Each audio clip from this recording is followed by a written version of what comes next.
네, 반갑습니다. 제가 2015년에 관련 연구를 했을 때 사실 시설에 많이 다니면서 우리 원장님도 인터뷰 많이 했었거든요. 근데 그때마다 싫은 소리 되게 많이 들었어요. 아, 이런 연구를 왜 하냐. 이러면 우리 장애인들 고용 못 시킨다. 막 이러면서 굉장히 싫은 소리도 많이 듣고 혼도 많이 났었는데 오늘 이제 자리를 많이 이제 뜨셨긴 하셨지만 그 많은 위원님들끼리 이렇게 또 격려의 말씀 해주시니까 아, 그때 그 연구를 잘했나 뭐 이런 생각을 잠시 하게 됩니다. 아마 여기 원장님들 이제 좀 시설에서 많이 오셨는데 여기에서 우리 그 근로자들 최저임금 주고 싶지 않은 원장님들 한 분도 안 계실 거예요. 안 주는 거지, 그러니까 못 주는 거지 안 주는 게 아니라는 거를 일단 전제로 예, 이거 시작을 하겠습니다. 사실 어느 국가를 막론하고 제가 맨 앞에 썼지만 발달 장애인들, 또 특히 뭐 정신 장애인들은 어쨌건 직업적으로 최중증이고 그들이 많이 고용하고 있는 형태는 사실 보호고용이 맞습니다. 예. 그래서 사실 늘 고민하는 거거든요. 이 보호작업장에 있는 이 최중증 장애인들을 어떻게 할 것인가. 그래서 미국 예시만 좀 들면 미국도 사실 보호고용 형태에서 최저임금 못 받는 경우 되게 많고요. 제가 이제 미국에 가끔 그러니까 출장 가서 우리나라에 잘 되는 보호작업장에서 월급 받는 발달장애인이 뭐 한 80만 원 받는 장애인도 있다 그러면 저한테 하는 말이 있어요. 우리나라 뭐 보러 왔니? 내가 너희 나라 가서 한 수 배워야겠다. 그러니까 그만큼 소위 말하는 미국 같은 나라에서도 보호작업장에서 그 최저임금을 이상을 준다는 게 쉬운 과제는 아닙니다. 그런데 우리처럼 절실하지가 않은 거예요. 왜냐하면 미국에 사는 발달장애인들은 일단 그러니까 연금을 기본적으로 받기 때문에 예, 이 보호작업을 그냥 뭐랄까 일자리로 예, 할 수 있는 그 여유가 있는 거예요. 그게 좋고 나쁜가는 사실 고민이에요. 만약 우리나라가 정말 보호작업장에서 일하는 발달장애인들 최저임금을 받을 수 있다 그러면 제가 볼 때 연금 받는 것보다 더 떳떳할 수는 있을 것 같아요. 일로 인한 소득이기 때문에. 예, 하지만 우리나라의 직업자 원장님들처럼 미국에서 일하는 보호작업자 원장님들은 저희 같은 고민은 하진 않아요. 그런데 이제 그럼에도 불구하고 미국도 요즘 이제 최저임금이라는 게 굉장히 뜨거운 감자인 것 같아요. 그래서 제가 17페이지에 썼지만 그러니까 강력한 몇 개의 주마다 보호작업장을 폐쇄하면서 예, 이 어떤 그 일반 고용으로 많이 가고 있고요. 그런데 참 재밌는 게 그거를 반대했던 사람들은 많은 부모님들하고 당사자라고 합니다.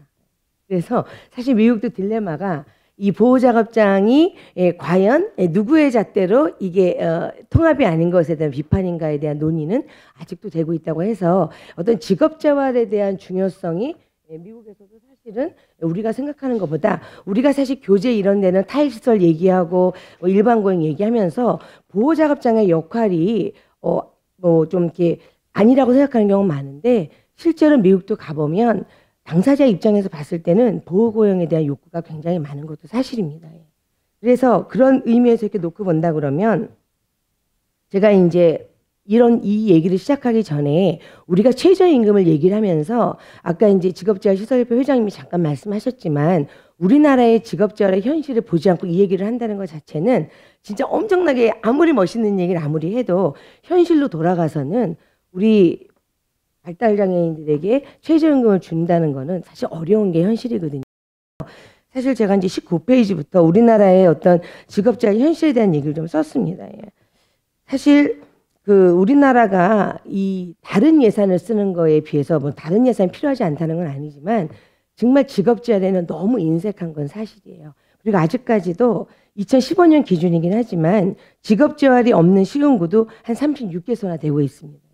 그러니까 이렇게 막 이렇게 주간보호가 물론 필요하긴 하지만 요즘 평생교육도 만들어지고 여러 가지 부모들 욕구에 의해서 이런 것들이 만들어지고 있는데 와 부모님들이 왜 직업재활도 만들어달라고 그러지 않는지 어떤 때는 안타깝기도 합니다. 그래서 친한 부모님들한테 평생교육에서 주간보호에서 할 수 있는 게 한계가 있지만 직업재활은 굉장히 뻗어나갈 수 있는 거기 때문에 직업재활을 더 해달라고 그래야 된다. 이런 얘기를 사실 부모님들한테 많이 하고 있는데 사실 타 장애인 복지 영역에 비해서 굉장히 안타깝고 우리가 장애인 복지 꽃이 직업재활이라고 한다 그러면서 이 직업재활은 사실 꽃이 아니고 잡채 보듯이 하는 게 정부가 아닌가라는 안타까움이 있습니다.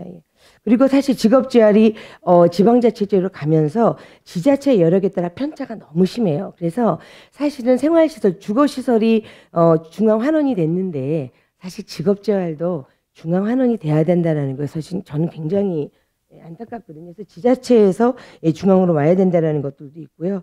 사실 저희도 여러분 다 아시다시피 유연 개편했을 때 어떤 약속을 했어요. 정부가 인력 맞춰주겠다라고 했는데 그거대로 된 지자체가 제가 알기로는 한 군데도 없습니다. 사실. 그리고 제가 작년 여름에 직업재활시설 평가를 갔는데요. 진짜 서울은 열악했어요. 그나마 경기도가 조금 낫다고 생각했는데 또 경기도 시설 원장님들 보면 아니다. 이것도 약속대로 못한 거다. 서울은 정말 열악했다고 생각을 했습니다. 그래서 결국은 인력 지원이 되어 있지 않고 지금 저도 보호작업장 옛날에 오래 일했지만 보호작업장에서 나오는 많은 생산품 장애인들만 다 만들지 않거든요.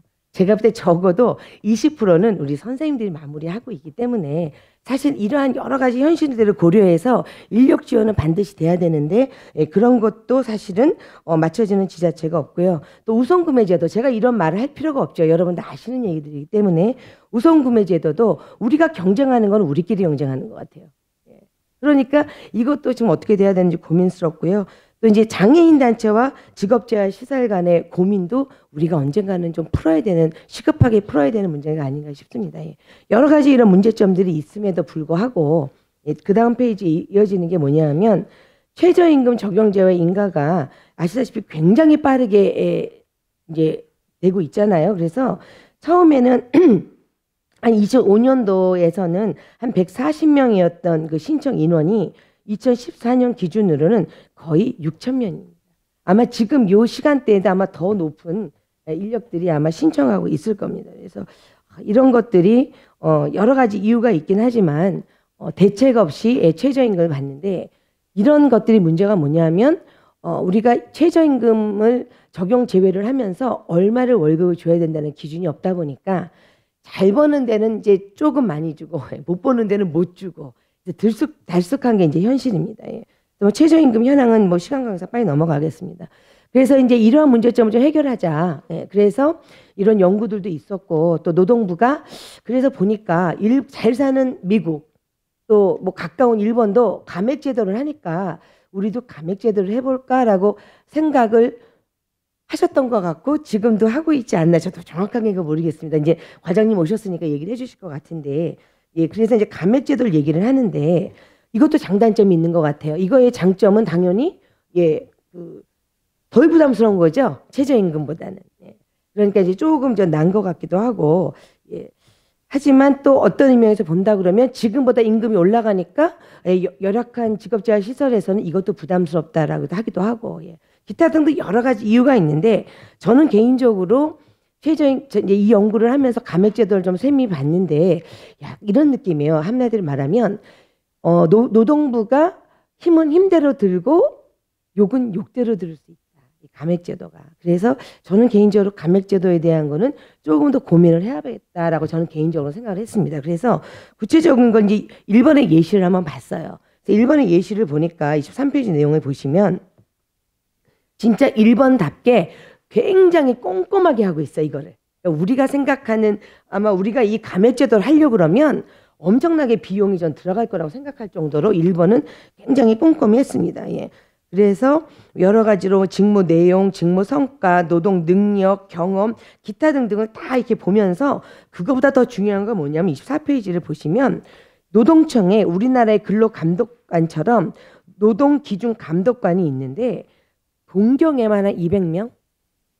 그러니까 엄청나게 많은 인력이 하루만 가는 게 아니고요. 한 열흘 정도? 그러니까 그냥 여러분이 그림을 그리시면 이 감액제도 진짜 꼼꼼히 하는구나. 그럼에도 불구하고 일본에서 그럼 이게 많이 쓰여지느냐? 사실 일본이 일부에서 이걸 하고 있지만 3년 이내에 그러니까 올해도 못 받아요. 감액제도를 하면 3년이 지나면 최저임금으로 또 가야 되는 거예요. 그래서 일본의 현장에 가보니까 우리는 될 수 있으면 최저임금을 주려고 그런다. 이것도 보통이 아니다. 이 과정이 보통이 아니고 그렇지 않다. 그래서 선택적 시간제를 많이 쓰더라고요. 그래서 사실 일본도 감액제도가 생각보다 그렇게 엄청나게 많이 활용하는 그런 제도는 아니었고요. 또 미국은 이제 제가 이제 잘 아는 게 미국이긴 한데 미국에서는 감액제도를 그렇게 저기 감액제도 한데 여기 감액제도 한데 할 만큼 많이 쓰여지는 제도는 아닙니다. 그러니까 미국은 기본적으로 보호작업장은 최저임금을 안 주는 거고요. 예. 그리고 대부분 어떤 그 고용의 활성화를 위해서 지원 고용이라는 걸 많이 쓰고 있어서 일반 고용으로 가는 거지, 사실 이렇게 뭐 감액제도라고 그래서 일부를 주는 것도 미국에서도 흔한 제도는 아니에요. 그래서 저는 이제 여러 가지를 고민하면서 24페이지 보시면 아까 잠깐 말했지만 10일간에 걸쳐서 작업을 분 단위로 기입하고 작업 수량을 기록하고 뭐 기타 등등을 하는 과정을 보면 왜 우리나라에서 이거 하려고 그러면 엄청나게 비용이 많이 들겠다라는 사실 고민이 들었습니다. 그래서 요거의 마지막 부분으로 제가 하고 싶은 얘기가 26페이지인데요. 현재 우리나라가 최저임금 적용 제외 인가 신청으로도 행정 수요가 힘들다 그래요. 그러니까 지금 있는 제도 내에서도 힘들다 그러는데 과연 우리가 지금보다 몇 배의 행정력 체계가 필요한 감액 제도를 할 수 있을까? 또 이렇게 필요 이상의 행정 비용을 투자하면서 최저임금을 주지 않는다는 비판까지 들을 필요가 있을까? 그래서 저는 개인적인 의견이긴 하지만 감액제도는 조금 더 고민을 해봐야겠다라는 것이 제 개인적인 생각입니다. 그래서 이제 본격적으로 나름대로 재원을 아까 들어간다 그러면 이념적으로 본다 그러면 당연히 최저임금 적용 제외 인가는 지속적으로 낮은 임금을 줄 수 있는 수단이기 때문에 폐지하는 것이 필요하다. 예. 그래서 미국 같은 경우도 이제 굉장히 이걸 위해서 노력을 많이 해서 오바마 정권 같은 경우에서는 어떻게 했냐면 발달 장애인이 일반 고용으로 전이될 수 있도록 훈련 기회를 굉장히 많이 확대했습니다. 예. 그리고 많은 그 임플로이먼트 퍼스트라는 프로그램 같은 걸 하면서 이거 굉장히 재밌는 얘기인데요. 예를 들어서 보호작업장에서 색깔 있는 옷걸이를 정리할 수 있다 그러면 일반 사무실에서 색깔이 표시된 우편물을 정리할 수 있다는 능력이 가정되기 때문에 일반 고용으로 갈 수 있는 길을 마련한다는 거예요. 그래서 이 생각 자체가 뭐냐 하면 이런 적용 제외에서는 할 수 없다라는 가정에서 했다 그러면 새로운 인식 변화에서는 할 수 있다라는 거, 제대로 찾아줘야 된다는 걸로 시작했다는 거. 그래서 미국도 트렌드는 이제 최저임금으로 가는 거가 이제 앞으로 흐름인 것 같아요. 그래서 그런 흐름을 놓고 본다 그러면 저희도 뭐 감사하게 우리 의원님께서 또 이런 중요한 법안을 만드셨기 때문에 굉장히 이번 기회에 우리가 이거를 좀 실천할 필요가 있다라고 생각이 되면서 저희가 이 연구를 할 때 설문조사를 했었어요. 그래서 27페이지 내용을 보면 대부분의 원장님이 다 그러셨어요. 최저임금 나도 주고 싶다. 너무너무 주고 싶고 이러한 장점들을 말했어요.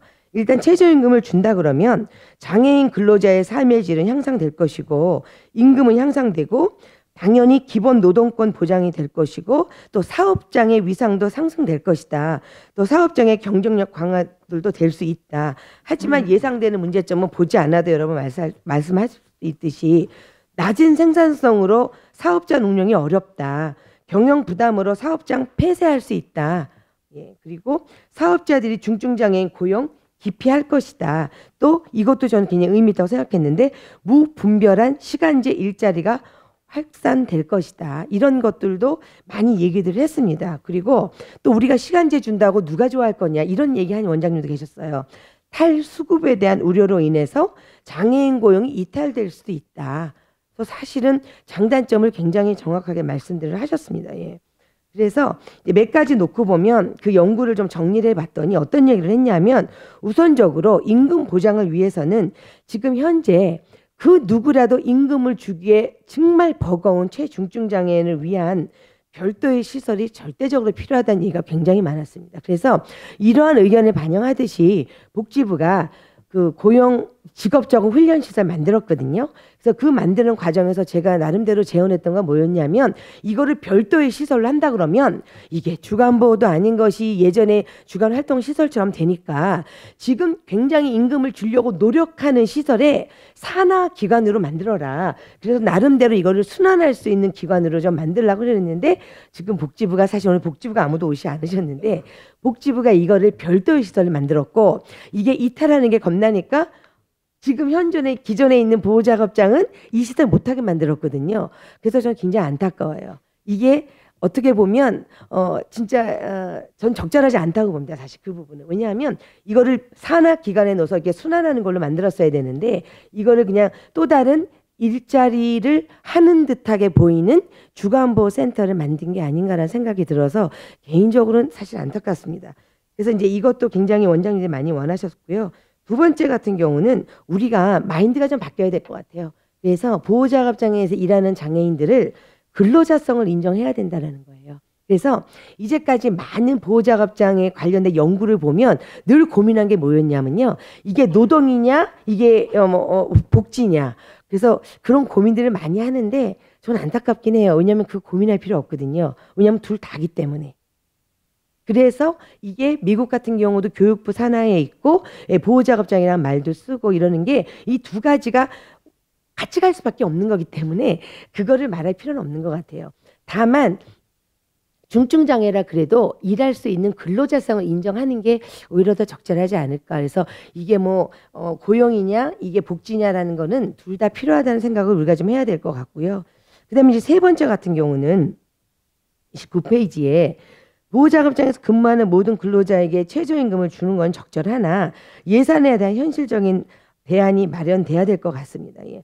그런데 사실 저는 이거는 그 당시 연구할 때 이런 고민을 했었어요. 만일 우리가 이걸 가야 된다 그러면 단계적으로 근로사업장 같은 경우는 우선 먼저 하자는 거예요. 100% 근로사업장은 최저임금을 주고 만일에 보호작업장 같은 경우에는 여러 가지 장애도 더 심하니까 하루 8시간에 근무한 것을 어려운 걸 감안해서 우선적으로 시간제를 급여 제도를 도입하면 어떨 것인가. 그러니까 근로사업장은 일단 최저임금으로 먼저 가고 보호작업장은 시간제를 통한 이 최저임금은 어떨까라는 게 당시 연구할 때 제안했던 그런 부분들이었고요. 예.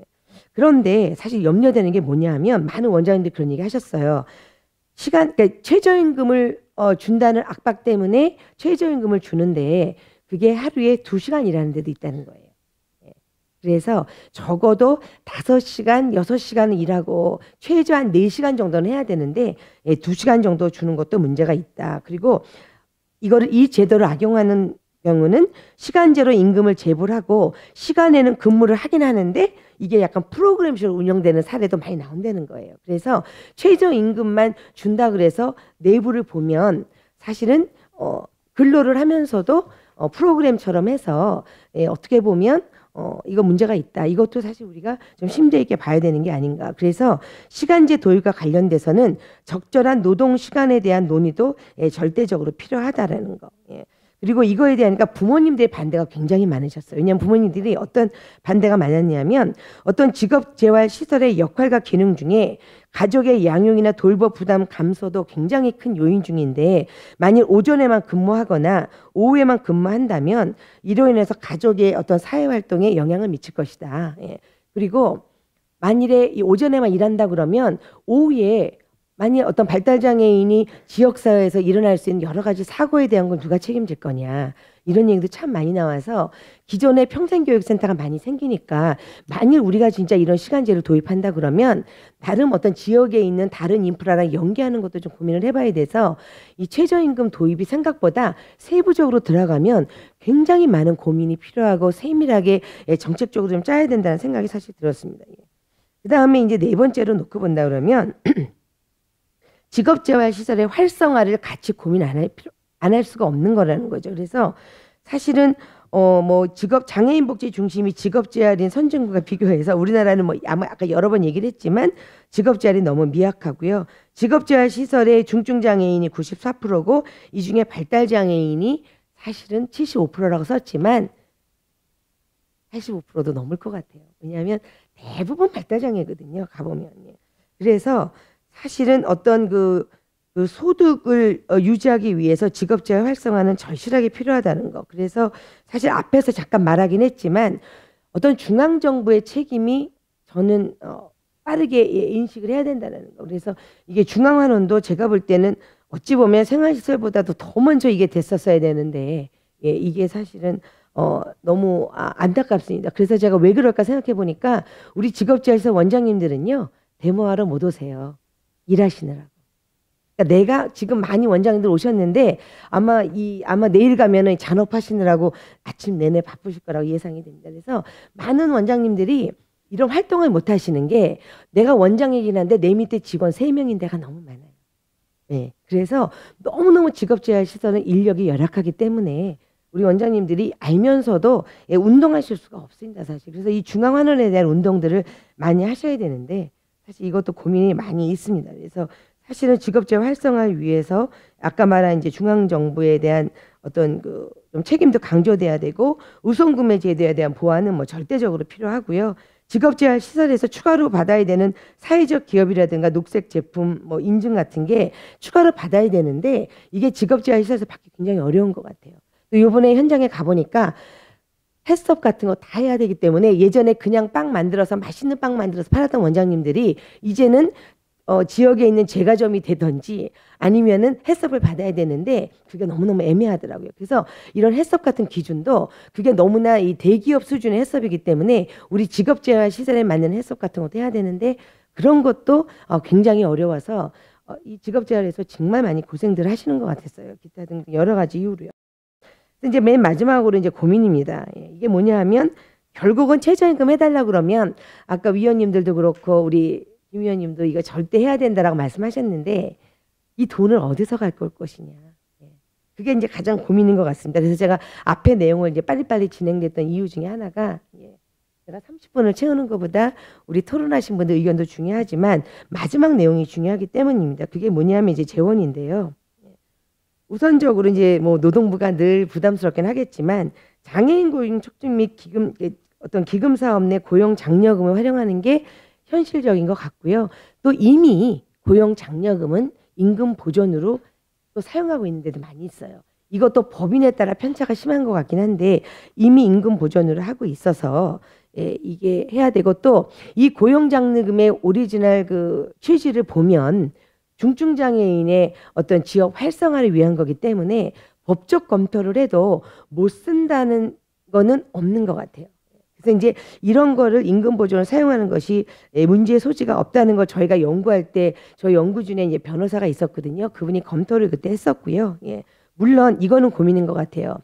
직업재활 시설에서 고용장려금 전부를 임금 보존으로 사용하는 것은 또 고민을 좀 해봐야 될 것 같아요. 왜냐하면 일단 고용장려금 임금으로만 사용된다 그러면 지금 뭐 일부라고 쓰긴 했지만 많은 법인들이 반대도 있을 수 있고 또 사실 또 일부 법인들은 이 기금을 고용 활성화를 위한 기반 조성에도 사용하고 있는 경우도 있습니다, 사실은. 그래서 우리가 이거를 이게 뭐 전부라는 거를 사용한다는 것보다 사실은 노동부도 오셨지만 고용장려금을 임금 보존으로 사용하고자 한다면 이거에 대한 연구는 절대적으로 필요한 것 같습니다. 그래서 노동부가 조금 이 감액제도에 대한 연구를 하셨는데 아직 이게 이제 많이 이제 그 공유되고 있지 않은 연구 결과 같고요. 오히려 그 장려금을 임금 보존으로 해야 된다면 어떻게 해야 되는지에 대한 고민을 해야 될 것 같습니다. 그래서 뭐 일정 이상의 어떤 기금을 임금으로 이제 써야 된다든가 이런 좀 원칙 또 규모도 좀 봐야 될 것 같기도 하거든요.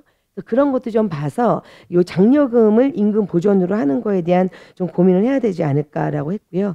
여기서 제가 일본의 예시를 좀 들었던 게 뭐냐 하면 일본의 직업재활 시설 같은 경우 다양한 영역에서 고용 장려금을 사용하고 있었고요.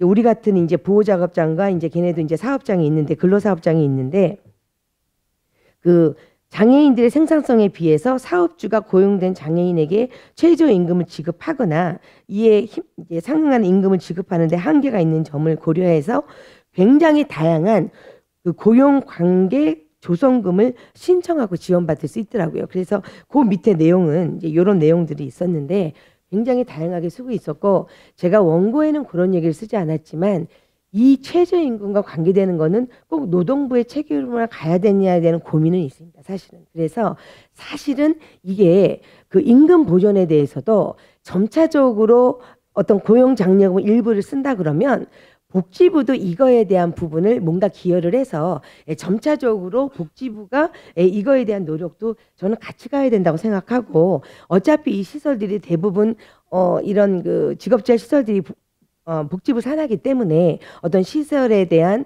어떤 인력이라든가 시설을 좀 더 만든다든가 아까 말했지만 시설이 없는데도 한 36개소가 되기 때문에 어떤 시설에 대한 보강이라든가 임금이라든가 이런 거를 같이 고민을 해야 될 것 같아서 이게 꼭 노동부의 어떤 장려금 갖고만 풀어야 된다 그러는 것도 사실은 바람직한 방향성 같지는 않습니다. 그래서 복지부도 임금에 대한 고민도 좀 더 같이 가야 되지 않을까라는 생각이 들었고요. 아마 제가 요 정도 말하면 한 시간이 좀 더 된 것 같고요. 네, 마지막으로 제가 아까 초기에는 인사를 못 드렸는데 어떤 중증장애인의 노동권 보장을 위해서 정말 좋고 꼭 필요한 법안을 마련을 위해서 노력하시는 우리 김병호 위원님께 깊은 감사를 드리고요. 제가 아까 보니까 초선 의원이자 그랬는데 아마 이 법안이 통과이 되면 2선, 3선 하시지 않을까. 예, 저희도 한번 기도를 드려보겠습니다. 예, 감사합니다.